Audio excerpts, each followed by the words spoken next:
Presta atenção, igreja. A mulher era estéril, não podia engravidar.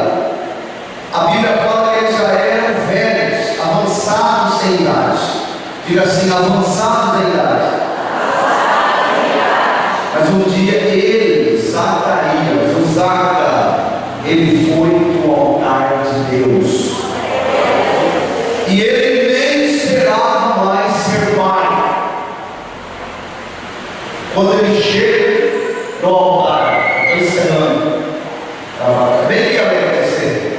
Vai vir correndo, correndo. E chega aqui e dá um pulo. Se você não filmar isso, você dá mal em cima.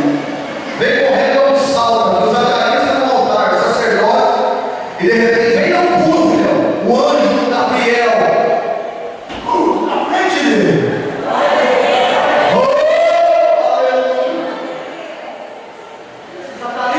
Zacarias, Suas orações foram ouvidas. as suas orações foram ouvidas.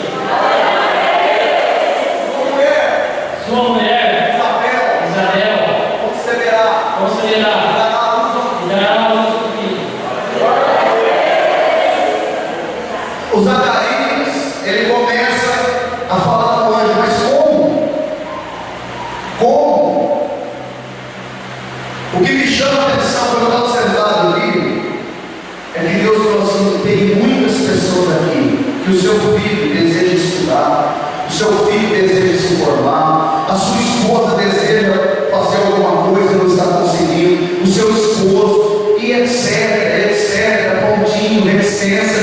E Deus está mandando eu te dizer nessa noite: vem aqui na frente do altar, se encontrar com o seu pai, porque o seu filho vai ser surpreendido. Aquilo que estava demorando vai ser mais rápido do que você pensa. O que o seu esposo vem correndo, você está perdendo tempo, filhão. Você está bobeando.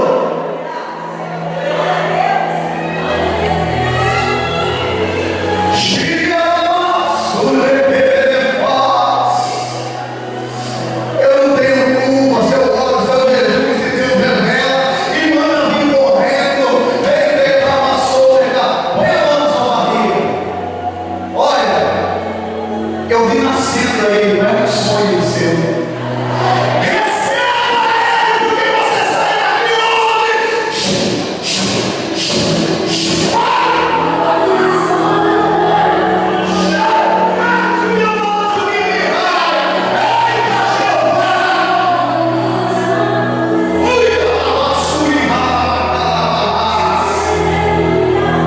O que você está, o que o seu filho, o seu esposo, alguém da sua casa está pedindo para Deus, está difícil, fecha os olhos.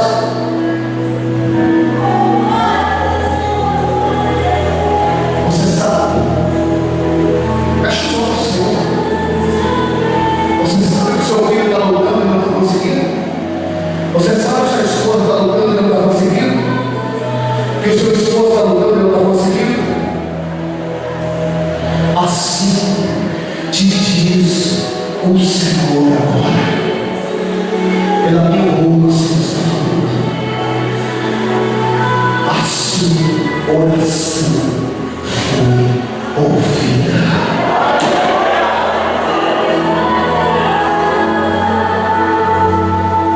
O seu anseio